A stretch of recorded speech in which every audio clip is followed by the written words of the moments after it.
Muy bien, vamos al Evangelio de Mateo, capítulo 3. Mateo, capítulo 3.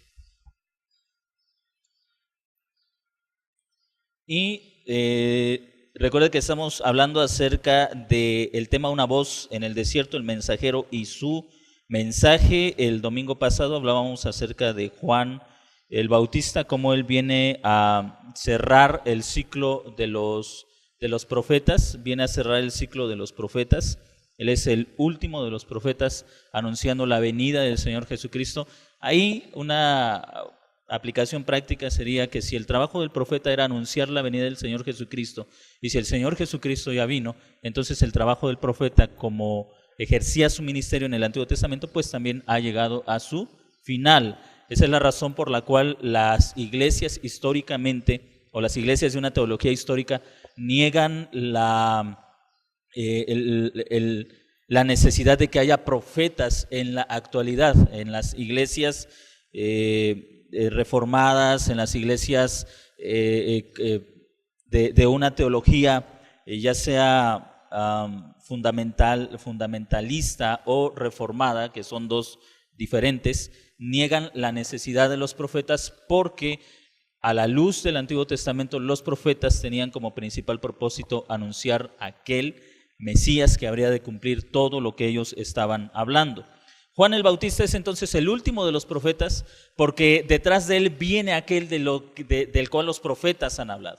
Ahora vamos a ver el mensaje de Juan el Bautista. ¿Cuál es su mensaje? Hablábamos acerca de su persona y por qué Mateo, el apóstol Mateo o Leví, se preocupa tanto de demostrarnos que es un verdadero profeta, porque lo que él va a anunciar es de suma relevancia para la nación de Israel en aquel tiempo y para nosotros como herederos de estas promesas.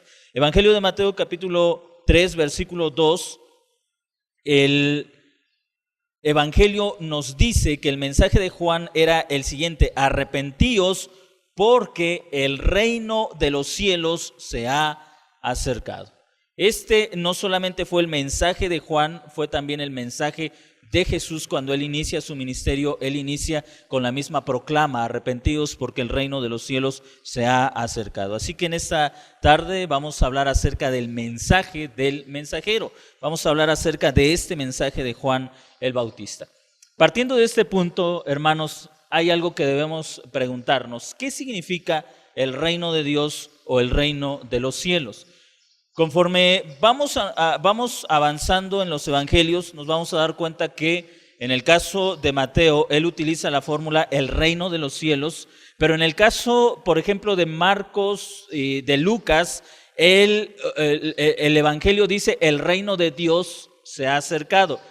Algunos piensan que el reino de los cielos y el reino de Dios son dos aspectos diferentes. Sin embargo, al leer los evangelios nos damos cuenta que los términos son usados como sinónimos y que no existe ninguna diferencia entre el reino de Dios y el reino de los cielos. Hay una versión de la Biblia que pertenece al grupo o pertenece a la línea de Watchman Nee. No sé si ustedes alguna ocasión han oído hablar de Watchman Nee. Hay una versión del Nuevo Testamento que se llama Recobro, nueva versión, Nuevo Testamento Recobro, y en los comentarios que tiene sobre el Evangelio de Mateo, sobre este capítulo, trae una pequeña lámina donde hace esa diferencia entre el reino de Dios y el reino de los cielos, y dice que el reino de Dios es una cosa y el reino de los cielos es otra. Esta también es una manera muy particular en que algunos bautistas y las iglesias dispensacionales entienden el reino de Dios y el reino de los cielos como algo diferente. El reino de los cielos, si no me equivoco, según ellos, se refiere al dominio de Dios en toda la tierra, y el reino de Dios se refiere exclusivamente a la iglesia. Les repito, estas son diferencias que no tienen ningún soporte bíblico, porque cuando Jesús o el Bautista utilizan el término reino de Dios o reino de los cielos, están haciendo referencia al mismo aspecto. Pero a lo que vamos a ver en esta tarde es que el evangelista introduce su proclama sin ningún contexto aparentemente. Él dice, el reino de Dios o el reino de los cielos se ha acercado. Y la pregunta que nosotros debemos hacernos es, ¿a qué se refiere el bautista con esta declaración? Primero, porque la mayoría de nosotros no tiene un concepto sobre el reino de Dios o el reino de los cielos.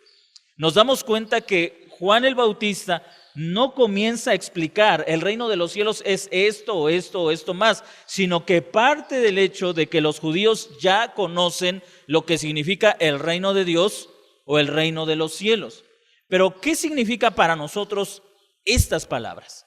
Para algunos, sobre todo para la Iglesia Católica, el reino de Dios es, ¿saben ustedes qué es para los católicos el reino de Dios?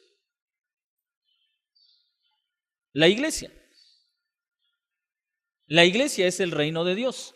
Así que el reino de Dios es tan grande como pueda ser la iglesia y tan pequeño como abarcar solamente la iglesia. Y sobre todo la iglesia católica, o sea, no todas las iglesias, sino solamente la iglesia católica es el reino de Dios. Todo lo que está fuera de la iglesia católica está fuera del reino de Dios. Todo lo que está dentro de la iglesia católica está dentro del reino de Dios. Para algunos cristianos, para algunos creyentes, el reino de Dios también es la iglesia. Pero vamos a ver a la luz de las Escrituras que el reino de Dios o el reino de los cielos es mucho más abarcador que la iglesia y mucho más abarcador que una iglesia o una denominación en particular. Vamos a ver dos aspectos en esta tarde respecto al reino de Dios o al reino de los cielos. En primer lugar, un aspecto general del reino de Dios lo encontramos en el libro de los Salmos, en dos pasajes que solamente vamos a utilizar. El Salmo número 24 y el Salmo número 23. Estos dos pasajes nos hablan del concepto que el pueblo tenía acerca del reino de Dios. Por ejemplo, el Salmo número 24 nos presenta a Dios con las siguientes palabras. Del Señor es la tierra y su plenitud, el mundo y los que en él habitan, porque Él la fundó sobre los mares y la firmó sobre las corrientes. En este salmo, el salmista nos deja ver que Dios es el dueño de toda la creación y de todo lo que está dentro de esa creación. Así que el reino de Dios no solamente es la tierra, sino que el reino de Dios es todo lo que Él ha creado. Todo lo que Él ha creado. El Salmo número 93 nos habla de la siguiente manera. Salmo número 93. El Señor reina, se ha vestido de majestad. El Señor se viste y se ciñe de poder. El mundo está establecido y no será conmovido. Verso 2. Tu trono está establecido desde la antigüedad. Tú eres desde la eternidad. Cuando el Antiguo Testamento nos habla acerca del reino de Dios, entonces dice que el reino de Dios es todo lo que Dios ha creado. Y que el reino de Dios es aquello donde el Señor reina y Dios reina en toda su creación. El Salmo 93 dice, el Señor reina y se ha vestido de majestad. Y el verso 2, su trono está establecido desde la antigüedad. Ese es un aspecto general del reino de Dios. En un sentido general, Dios es rey en toda la creación porque Él es el creador de todas las cosas. Dios es rey en todo el mundo porque Él es el creador de todo lo que Él ha hecho. En el libro del profeta Daniel, en el capítulo 4, observe lo que dice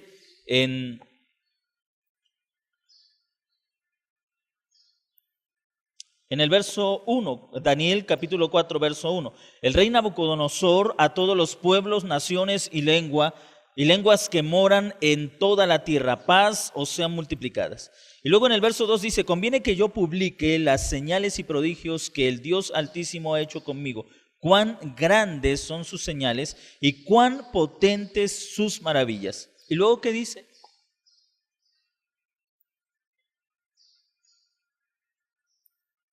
Él reina eternamente y gobierna de generación en generación. Así que el reino de Dios es toda la creación. Él reina en todos los reinos, Él gobierna en todos los gobiernos. Luego en el 4:17, ¿alguien quiere hacer la lectura del 4:17? Niños, jóvenes, adultos, alguien que tenga la lectura puede hacerla. 4:17 de Daniel.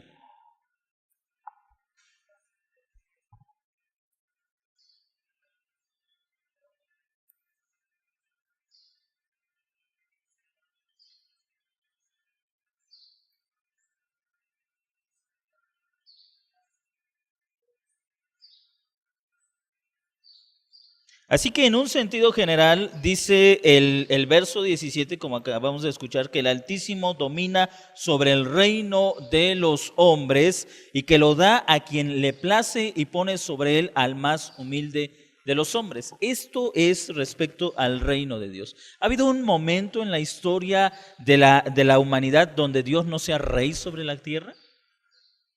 No, no existe un solo momento. De hecho, Nabucodonosor, siendo un rey pagano, tiene que reconocer en el 4:3 cuán grandes son sus señales y cuán potentes sus maravillas. Su reino es reino eterno y su señorío de generación en generación. No existe un momento desde la creación del hombre hasta el final de la humanidad donde el hombre pueda decir: Dios no reina sobre la tierra.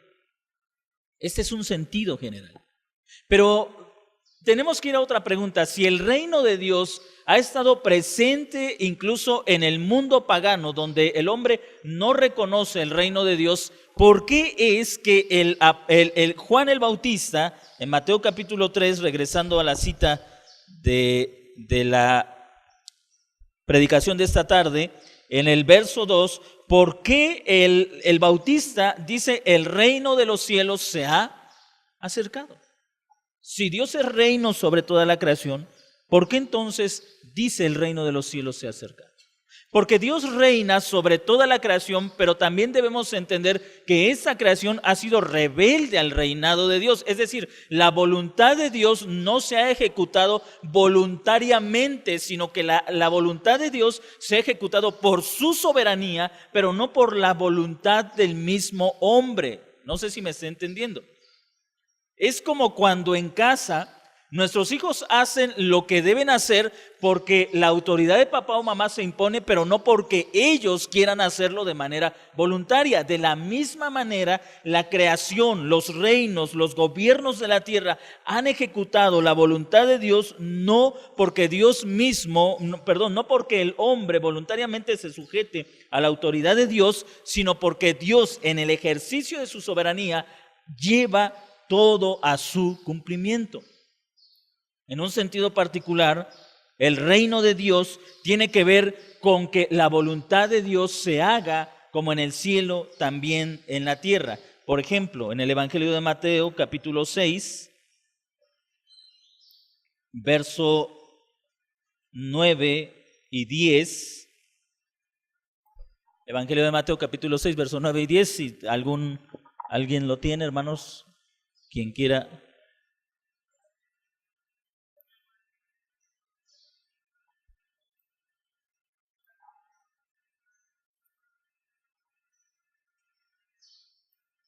¿Qué significa entonces que el reino de Dios venga a la tierra? Por un lado, no puede venir más de lo que ya está porque Él es rey sobre toda la creación.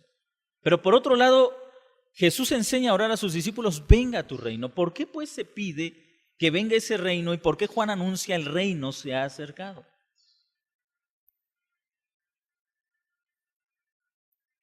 Observe lo que dice el verso 10. Venga tu reino. Luego, como es común en el discurso hebreo, siempre que se da alguna frase, hay frases que explican la primera frase: venga tu reino, es decir, hágase tu voluntad como en el cielo, también en la tierra. Nabucodonosor hizo la voluntad de Dios, pero no de una manera consciente. Es decir, Dios gobernaba las decisiones de Nabucodonosor como de los demás reyes de aquel tiempo y de ahora, pero ellos nunca lo hicieron de una manera consciente, como sabiendo que estaban ejecutando la voluntad de Dios. Es decir, Dios estaba gobernando, pero ellos no eran conscientes de las cosas que estaban haciendo. Yo quiero que entienda, cuando digo que no eran conscientes, no significa que no eran responsables, sino que más bien, como dice la Confesión de Fe de Westminster, que Dios utiliza las causas secundarias para obrar su voluntad. Así que cuando los reyes tomaban una decisión, ellos no lo tomaban con la conciencia de que eso fuera la voluntad de Dios, pero Dios usaba esas causas para ejecutar su propia voluntad. ¿Sí me está entendiendo? A eso se está refiriendo. Pero cuando el Bautista dice, el reino de Dios se ha acercado, y después Jesús en el 6:10 del Evangelio de Mateo dice, venga tu reino, está refiriéndose a que esta venida del reino implica que ha llegado aquel que de manera consciente y voluntaria ha de ejecutar la voluntad de Dios como se ejecuta en el cielo, la ejecutaría en la tierra. Así que ya no sería algo indirecto o secundario, sino la voluntad de un rey sujeto al Rey de Reyes para ejecutar de manera consciente y voluntaria la voluntad de aquel que es rey sobre toda la creación. Venga tu reino, entonces significa que la voluntad de Dios ha de ser ejecutada en esta tierra tan consciente y voluntariamente por aquellos que han sido sujetos a la voluntad de aquel que es rey por encima de todo.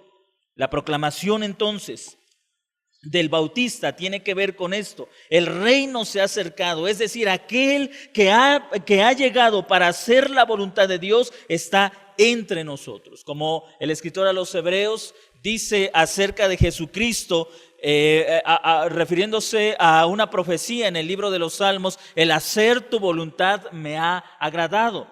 El escritor a los Hebreos tomando aquel salmo dice, sacrificio por el pecado no quisiste y me has dado cuerpo para hacer tu voluntad y para poner por obra todo aquello que está escrito al inicio del libro o en la cabecilla del libro, dice el salmo. Jesús viene de manera consciente a ejecutar la voluntad de Dios en esta tierra. Él viene de manera consciente a hacer la voluntad de Dios. En ese sentido, el reino se ha acercado. La voluntad de Dios en la persona de Jesucristo ha irrumpido la historia de un mundo rebelde que si ha cumplido la voluntad de Dios ha sido solamente por la acción soberana de aquel que no permite que nada en la tierra suceda si no es por su soberana voluntad. Pero ahora ha venido aquel que ha de ejecutar de manera voluntaria su voluntad en esta tierra. El reino se ha acercado, es el anuncio del Bautista. ¿Cómo es que debe responder el pueblo que está escuchando esta proclama? ¿Cómo es que debe responder la nación que está escuchando este anuncio? El reino se ha acercado. Dos cosas ellos tenían que aceptar. Número uno, ellos a pesar de ser un pueblo de pacto, no han vivido bajo el pacto. ¿Y cómo es que sabemos que no han vivido bajo el pacto? Quien los está gobernando no es uno nacido del linaje de Jacob, no es un descendiente de David. Como veíamos los domingos anteriores, quien está sentado en el trono de Israel es un idumeo, uno de los hijos de Edom que no tienen parte en el pacto. Ahora, no que los edomitas no tuvieran acceso a la salvación, pero ningún edomita debería sentarse en el trono de David. Porque ese es el pacto que Dios hizo con Abraham, con Isaac y con Jacob.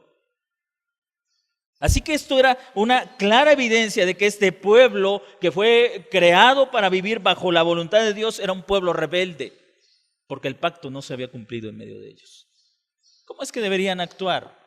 La proclamación de la venida del reino debe tener una respuesta en aquellos que escuchan. Así que si el reino se ha acercado, la nación tiene que arrepentirse.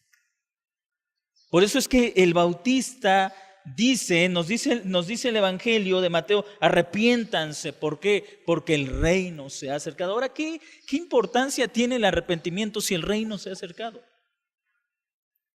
¿Cuál es la importancia? Todo el mensaje del Bautista nos enseña dos cosas. Número uno, ¿qué sucede con aquellos que se arrepienten? Y número dos, ¿qué sucede con los que no se arrepienten? Quiero que piense usted en esto. La venida del Señor Jesucristo entonces es la venida del reino a una tierra que ha vivido bajo la esclavitud del pecado, bajo la ignorancia de la voluntad de Dios. La venida del reino trae la restauración de la voluntad del hombre a sujetarse a la voluntad de Dios. Esto implica necesariamente una respuesta de aquellos que están escuchando: el reino de Dios se ha acercado. ¿Qué impacto tenía para ellos el arrepentimiento? Déjeme hacerle una pregunta. ¿Qué impacto tiene para la gente ahora escuchar que Cristo vino a morir en la cruz? Ninguno. Porque muchos piensan que incluso era obligación de Jesús morir en la cruz por sus pecados. Otros lo ven como un beneficio, un bienestar. Si Jesús murió en la cruz, yo no tengo por qué estar sufriendo. Si Jesús murió en la cruz, yo no tengo por qué estar pasando necesidad o adversidad. ¿Por qué? Porque ahora porque ahora Dios es mi amigo por causa de la muerte de Jesús en la cruz. No lo ven como la necesidad de un arrepentimiento. Tomemos en cuenta esto. La nación de Israel había estado sumergida durante más de 400 años en los problemas del exilio y de que la gloria del Señor regresara al templo después de haberse apartado del templo, porque ellos no habían cumplido el pacto. Eso lo demostraba que ellos habían sido traidores a Dios, traidores a su rey. Cuando se anuncia el reino se ha acercado, ¿qué debe pasar en un pueblo que ha sido infiel a su rey? ¿Cuál debe ser la reacción? ¿Miedo? ¿Temor? ¿Arrepentimiento? Se dan cuenta que su ingratitud, que su traición va a ser correspondida por el rey que ha llegado. Antes de que hubiera gozo tenía que haber arrepentimiento. Antes de que hubiera alegría tenía que haber quebrantamiento de corazón. Pero ¿qué significa arrepentirse? ¿Qué significa realmente arrepentirse? Mateo no nos enseña mucho sobre eso, pero Lucas nos enseña un poco más sobre este aspecto. Lucas capítulo 3, así que la venida del reino, hemos aprendido que el reino de Dios es en un aspecto general todo el gobierno de Dios, pero en un aspecto particular el reino de Dios tiene que ver con traer la voluntad de Dios a un mundo que ha sido rebelde y que ha estado viviendo de acuerdo a su voluntad. Ello implica arrepentimiento. Lucas capítulo 3, en el verso 8, vamos a leer a partir del verso 11.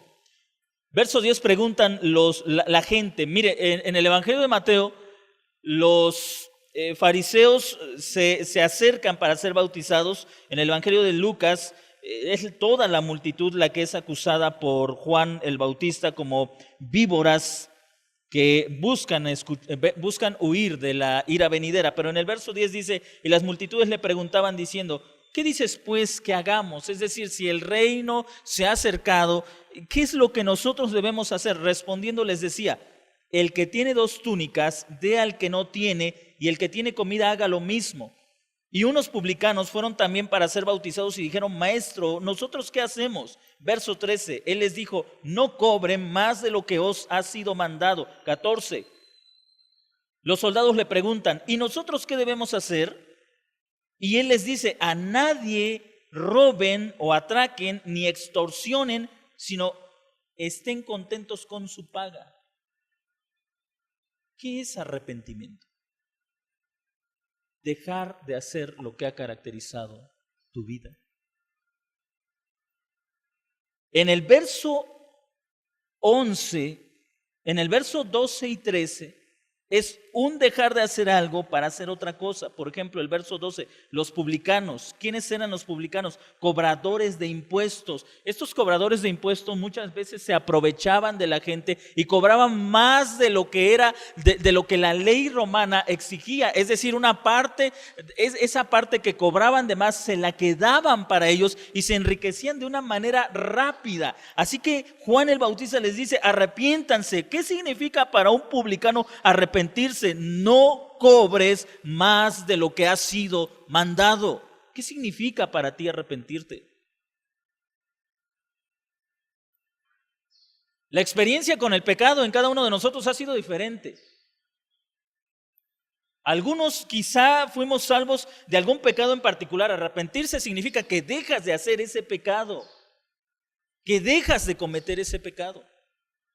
Ahora, arrepentimiento, me llama la atención que esta gente venía para arrepentirse, pero no es que hermanos, en algunos de ellos no haya expresiones emocionales de un verdadero dolor por haber pecado, pero la verdadera evidencia de que estaban arrepentidos era dejar de hacer el pecado que estaban cometiendo. Para los soldados, arrepentirse implicaba no robar, no extorsionar, no atracar, sino estar contentos con el salario que estaban recibiendo. Muchas veces pensamos que arrepentimiento es llorar. A veces decimos, no, fulanito sí está arrepentido porque ¿cómo lloró? Pero si no dejas de hacer lo que estás haciendo, no estás arrepentido, no hay arrepentimiento. Muchas campañas en la actualidad se contentan, al hacer un llamado a aceptar a Jesús en el corazón, se contentan con que la gente se ha arrepentido porque han llorado. Han llorado. Ahora, la vida de estas personas era una vida pública. La gente conocía quién era el publicano, la gente conocía quién eran esas personas y sabían cuándo realmente estaban arrepentidos. Déjeme hacerle una pregunta. ¿Es evidente en tu vida el arrepentimiento? Para los que te conocen, ¿es evidente que te has arrepentido? Es decir, te conocen, sabían que eras una persona que practicaba ciertos pecados y ahora es evidente que has dejado de practicar esos pecados. ¿Es evidente que eres una persona que se ha arrepentido porque te has apartado de los pecados que antes caracterizaban tu vida? La Biblia nos habla de muchos pecados de los cuales podemos ser esclavos hasta que Cristo, por la predicación del Evangelio, nos libera. Desde pecados de pensamiento, de palabra, de acción. Quizá eras una persona con un lenguaje vulgar, sucio, hablabas groserías, mentías, decías albures. Ahora eres conocido por un arrepentimiento porque eso está parte de tu boca. Antes mentías, ahora dices la verdad. Antes decías groserías, ahora dices palabras que edifican a tus oyentes.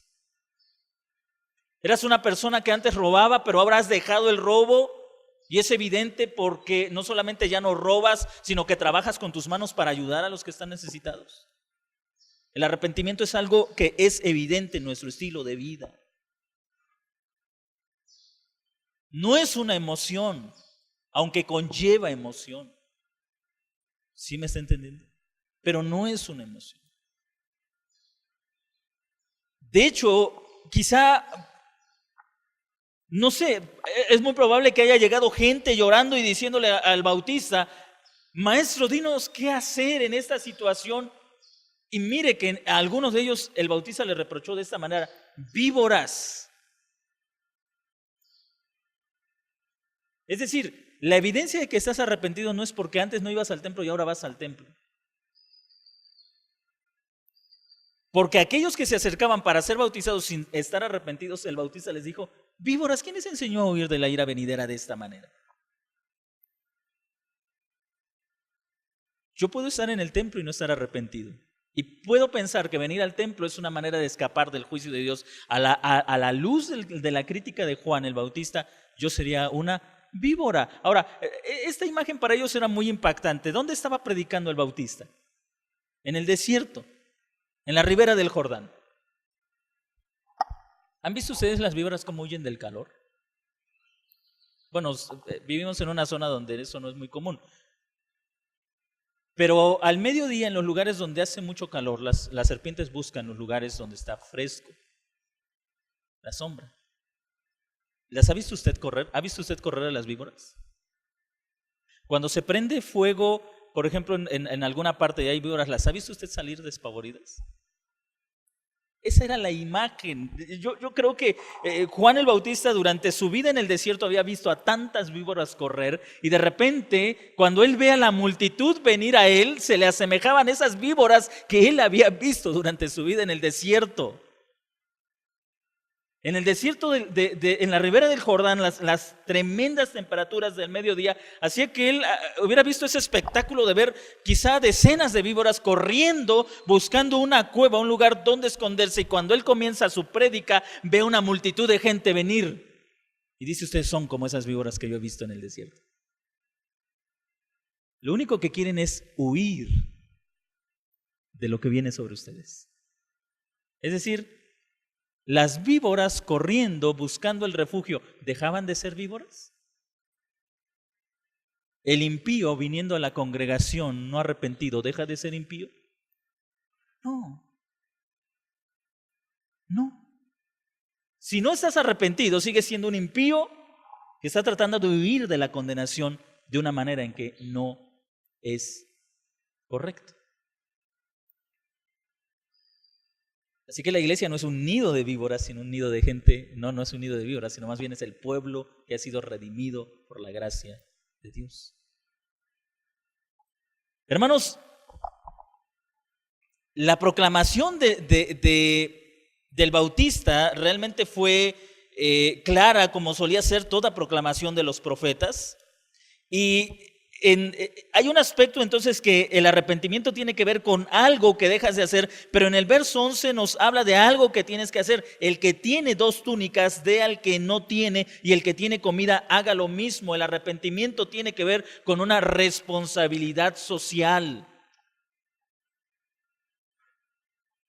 Hace unas semanas atrás estuve, no voy a decir el lugar porque se publica en YouTube estas predicaciones, pero no fue aquí, fue en otro lugar. Estuve predicando,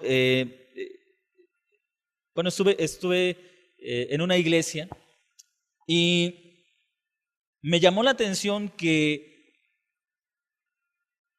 unos hermanos hablaban acerca de otra persona de esa congregación diciendo: esa persona fulano de tal tiene muchos negocios y a pesar de ello es muy avaro. Cuando se necesita algo, cuando hay una cooperación, no apoya, no contribuye, y es una persona que tiene recursos, que tiene negocios acá, que tiene negocios allá. No traté directamente con el asunto, pero hablé con ellos. A final de cuentas, el pastor encargado es el que tiene que tratar esos asuntos. Pero a donde voy, mis amados hermanos, es que el verdadero arrepentimiento se nota en que dejamos de ser gente avara. Damos no porque tengamos, sino porque estamos arrepentidos.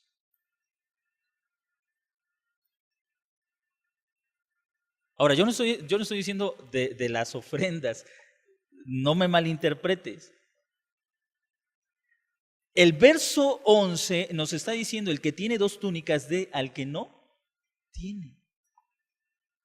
¿Qué es lo que está pidiendo el Evangelio? El Evangelio nos está pidiendo, o el arrepentimiento nos está enseñando a abrir nuestros ojos y mirar dentro de nuestras mismas comunidades a aquellos que están necesitados, y siempre vamos a tener algo que dar a quienes están necesitados.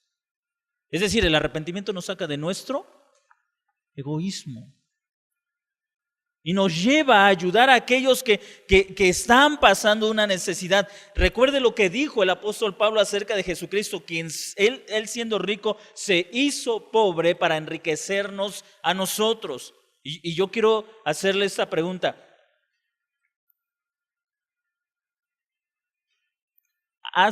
¿te has empobrecido a tal punto que has llegado a enriquecer la vida de otra persona?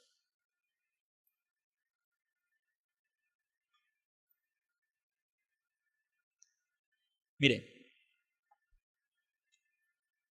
les decía a unas personas, la razón por la que yo vengo aquí no es por el recurso económico, no es porque mientras más iglesias atienda, más dinero tengo.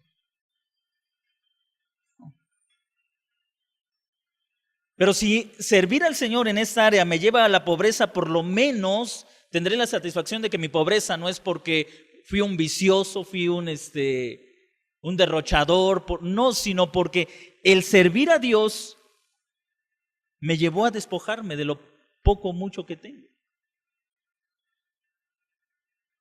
Porque el arrepentimiento se muestra en que nos damos cuenta que somos parte de un pueblo.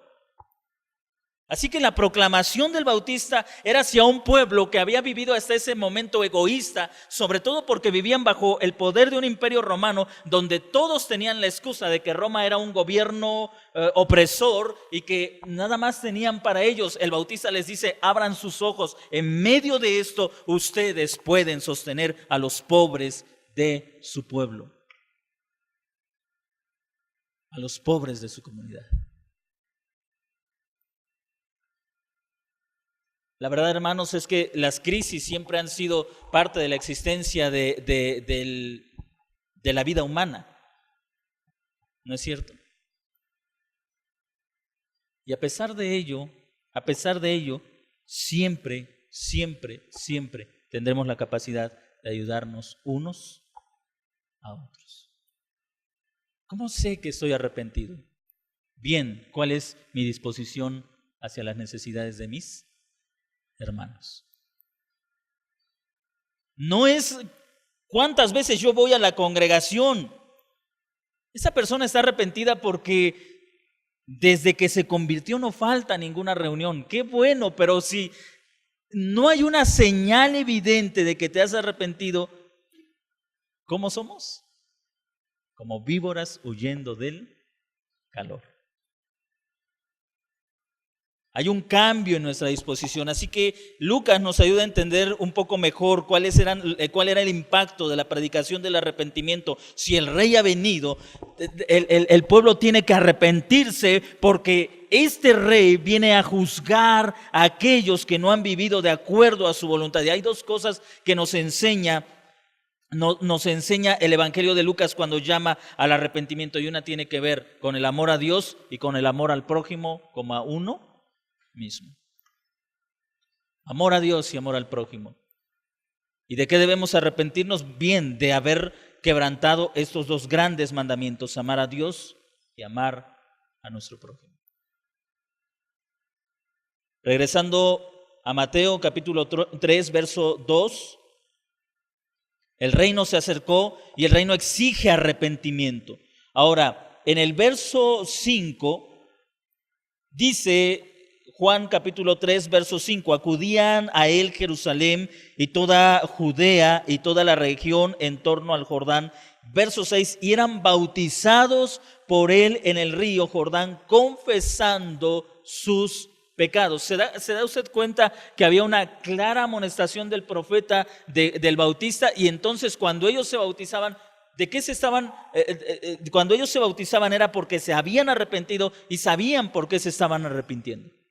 Los publicanos se bautizaban como señal de su arrepentimiento por ser codiciosos, por ser ladrones, por ser ávaros. Los soldados se bautizaban como señal de su arrepentimiento por haber robado, por haber extorsionado, por haber buscado mayor ganancia. La gente se bautizaba reconociendo su pecado por haber sido indiferentes al sufrimiento del pobre, del huérfano, de la viuda, por haber sido indiferentes a la necesidad de los pobres. Se bautizaban diciendo: yo he cometido este pecado, he sido indiferente a las necesidades del pueblo. Y se bautizaban. Hermanos, muchas veces nos arrepentimos de una manera muy general. Es fácil decir: me arrepiento porque soy un pecador. Bueno, sí, ¿y no tú también eres un pecador? Eso no me incomoda. Pero decir: me arrepiento porque he sido un ladrón, porque he sido un mentiroso, porque he sido un adúltero, porque he sido un fornicario, eso es algo que ofende mi dignidad. ¿Sí me está entendiendo? Decimos: pídele perdón al Señor por tus pecados, y entonces a veces decimos: Señor, te pido perdón por mis pecados. Bien, decir pecados no es tan ofensivo, no me agravia tanto. Pero decirle a Dios: te pido perdón por ser un rebelde. Decir, hermanos, yo era antes esto y ahora el Señor me ha perdonado y ahora soy esto. Eso es un poco más incómodo. Pero esta gente, era evidente que aquellos que bajaban a bautizarse era porque y aquí uso la palabra bajar, no en un sentido, después lo vamos a ver en qué sentido viene la palabra bajar a bautizarse, pero esto implicaba también una aceptación a los ojos de todos que eran culpables de los pecados que el bautista los estaba culpando.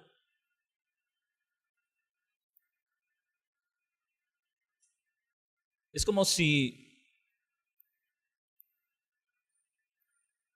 en una reunión el predicador dijera, si tú has sido un ladrón, si tú has robado, ponte de pie, pasa aquí al frente y arrepiéntete.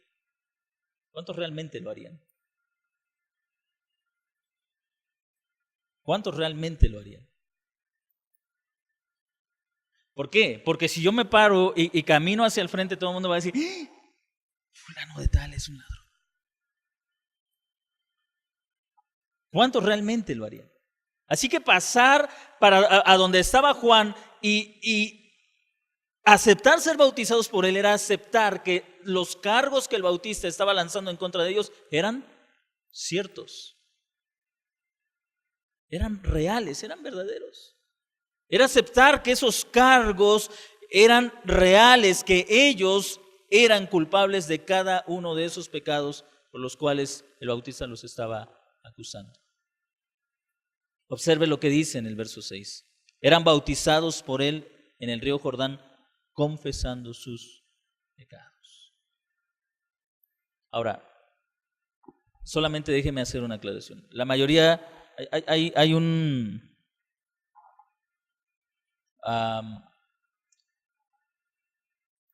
hombre, bueno, sí recuerdo su nombre, él llama a Juan el Bautista, Juan el inmersor. ¿Qué significa la palabra inmersor?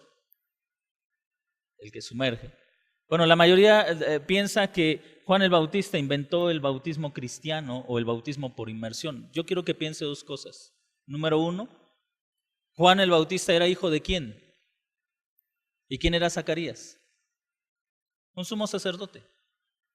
¿Cómo bautizaban los sacerdotes? No los sacerdotes católicos. Estamos hablando de los sacerdotes judíos. Por aspersión. Números, Levítico, por aspersión. Así que yo pienso que Juan el Bautista, como hijo del sacerdote, sabía lo que el sacerdote hacía. La gente descendía y el bautista probablemente con la mano tomaba agua del Jordán y aspersaba a todos los que estaban ahí presentes. Es decir, de repente algunos piensan que Juan se levantó una mañana y se le ocurrió bautizar por inmersión, cuando nunca en la tradición se había hecho. No sé si me estén entendiendo. Ezequiel capítulo 35, verso 26. Esta palabra debió sonar en las mentes de los 36-25, en la mente de los judíos. Cuando Juan el Bautista comenzó su ministerio, estas palabras debieron sonar fuerte en la mente de los hebreos.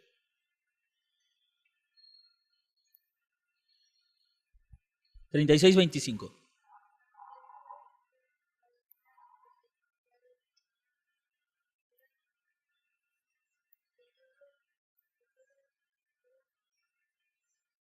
¿Observa usted las palabras del profeta?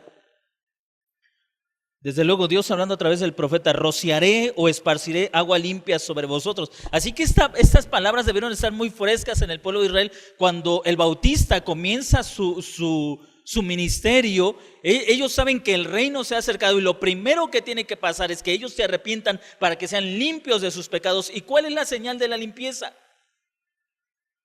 Esparcir el agua, el bautismo. Ahora, recuerde cuando hablamos sobre el bautismo, la forma del bautismo no es tan importante como el hecho de ser bautizados. Podemos ser bautizados por inmersión, por aspersión o por efusión. Solamente hago este comentario porque quiero que vea que quienes bautizan, muchas de las iglesias cristianas de corte reformado que bautizan por aspersión no se lo copiaron a la iglesia católica. sino que es una tradición bíblica. ¿Sí? Solamente hago esa aclaración porque de repente muchos piensan que quienes bautizan por aspersión o por efusión, esos no se han desligado de la Iglesia Católica. Todavía son católicos. Hay una fuerte razón bíblica por la cual se hace. Así que es muy probable que el bautista, la gente tuviera en mente estas palabras del profeta Ezequiel, y es muy probable que cuando ellos bajan hacia el Jordán, el bautista, como descendiente de sacerdote, aspersa al pueblo recordándoles que esa agua habla de la purificación que ha de ser efectuada en ese pueblo que se ha arrepentido de sus pecados. Para concluir, hermanos,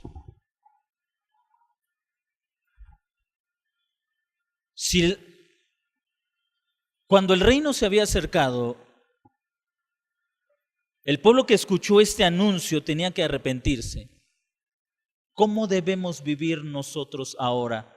No que el reino se ha acercado, sino que el reino está presente. ¿Cómo? Arrepentimiento y obediencia. Arrepentimiento y obediencia. Hace rato leíamos la oración del Señor Jesucristo cuando dice: venga tu reino y hágase tu voluntad. ¿Cuántos de nosotros, hermanos, primero, cuántos de ustedes tienen la costumbre de orar? Richard Pratt decía, la mayoría de los cristianos no oran y solo oran cuando tienen algún problema grave. Y él preguntaba, ¿por qué oran cuando tienen un problema grave? Y decía, porque lo consideran importante. Oramos cuando estamos en una situación grave porque consideramos que esa situación es importante. Pero cuando los discípulos del maestro le dijeron: maestro, enséñanos a orar, el Señor Jesucristo comenzó con estas palabras: Padre nuestro que estás en los cielos, santificado sea tu nombre, venga tu reino. ¿Sabe cuál debe ser la necesidad más grande del creyente? Venga tu reino. Todas las veces que oremos, si el reino ha venido, el reino está presente, pero todavía hay mucha gente que es enemiga del reino, es decir, que no vive de acuerdo a la voluntad de Dios. Y algo que debería estarnos preocupando, hermanos, como mayor y como primera prioridad, no es: Señor, sácame de este problema, o Señor, quítame esta enfermedad, o Señor, resuélveme esta situación, sino más bien: Señor, venga tu reino. Que mis hijos hagan tu voluntad, que mis vecinos lleguen al conocimiento del Evangelio para que hagan tu voluntad, que esta ciudad conozca el Evangelio para que hagan tu voluntad, que nuestros gobernadores conozcan el Evangelio para que hagan tu voluntad. Venga tu reino. Esa es la razón que llevó a muchos hombres a llevar el Evangelio a otros lugares donde no se había predicado el Evangelio, la necesidad de que el reino de Dios se extienda en toda la tierra. Esa es la razón por la que predicamos el Evangelio, porque entendemos que a nuestro alrededor hay muchas personas que no están viviendo de acuerdo a su voluntad, que no se someten al señorío de Jesucristo, y tenemos que orar: venga tu reino, no porque el reino de Dios no esté presente, sino porque aquellos no están viviendo bajo la autoridad del Cordero, y tiene que llegar el reino también a ellos. Venga tu reino debe ser la petición del creyente en todo tiempo, estemos bien o estemos pasando por situaciones difíciles. Venga tu reino debe ser la petición de la iglesia, crezca o no crezca, la petición debe ser: venga tu reino, Señor, que otros hagan tu voluntad. Cuando nosotros nos damos cuenta que nuestros hijos no están viviendo de acuerdo a la voluntad de Dios, la petición de los padres debe ser: venga tu reino, que mis hijos aprendan a hacer tu voluntad. Cuando en la familia hay alguien que no está bajo el señorío de Cristo, la petición debe ser: venga tu reino. En todo momento debemos estar orando por la venida del reino, no porque Cristo no sea rey, sino porque Él debe ser Señor en todos nosotros. Pero la venida del reino implica arrepentimiento. Nunca le digas a una persona que Jesús no demanda arrepentimiento de su vida.